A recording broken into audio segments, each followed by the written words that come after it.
Texas Senator Ted Cruz's surprise upset victory over Donald Trump on Monday night just might have set in place a movement to cut and eventually end ethanol subsidies within the next few years. Not only did Cruz push against Trump's support of those subsidies, Trump played to the enormous vested interests in Iowa favoring continuing them. Cruz also pushed against Iowa's Governor January Branstad. In January, Branstad spoke at the Iowa Renewable Fuels Summit. Ted Cruz is ahead right now. What we're trying to do is educate the people in the state of Iowa. Cruz is the biggest opponent of renewable fuels. He actually introduced a bill in 2013 to immediately eliminate the Renewable Fuel Standard. Cruz is heavily financed by big oil. So we think once Iowans realize that fact, they might find other things attractive, but he could be very damaging to our state. I think it would be a big mistake for Iowa to support him.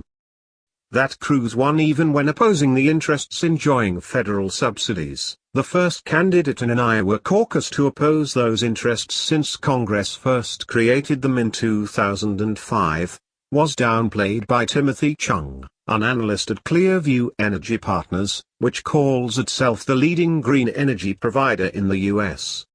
Chung noted that by winning 27.7% of GOP caucus goers, that meant that 72.3% of Iowa opposed Ted Cruz and his ideas. But Senator Marco Rubio, who also supports Cruz's position on ethanol subsidies, finished a close third, with 23%. Put together, that meant that a majority of those caucus goers didn't seem troubled by their opposition. That opposition has been gaining support from some surprising places, such as Yale University and the New York Times. Ford Runge, a Rhodes Scholar at Oxford with a PhD in agricultural economics at the University of Wisconsin, would likely be the very last person to excoriate ethanol subsidies.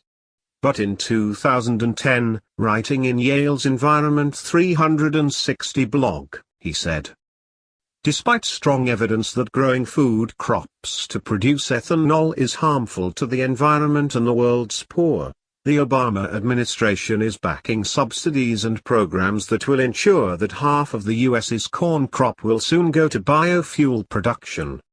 It's time to recognize that biofuels are anything but green." He added, "Government support now forms a massive federal program that may be good for farm states, but is very bad for U.S. taxpayers."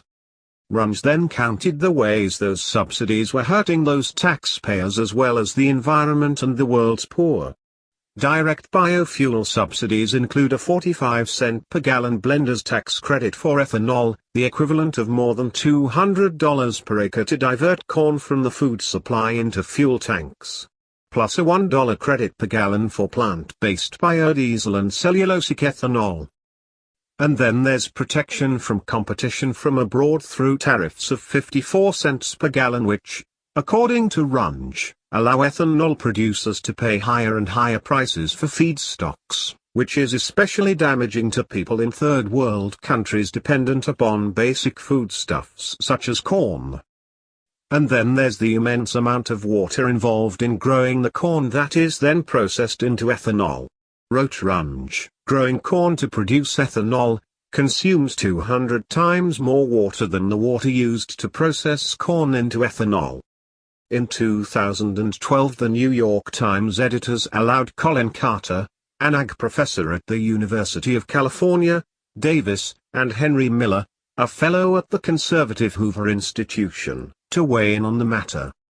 Any defense of the ethanol policy rests on fallacies, primarily these, that ethanol produced from corn makes the United States less dependent on fossil fuels, that ethanol lowers the price of gasoline, that an increase in the percentage of ethanol blended into gasoline increases the overall supply of gasoline, and that ethanol is environmentally friendly and lowers global carbon dioxide emissions.